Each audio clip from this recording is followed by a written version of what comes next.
فجعله غثاء أحوى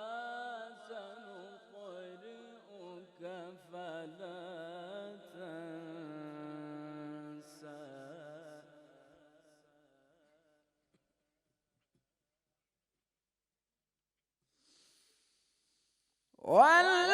والذي أخرج المرعى فجعله غثاء نحوا سنقرئك فلا تنسى إلا ما شاء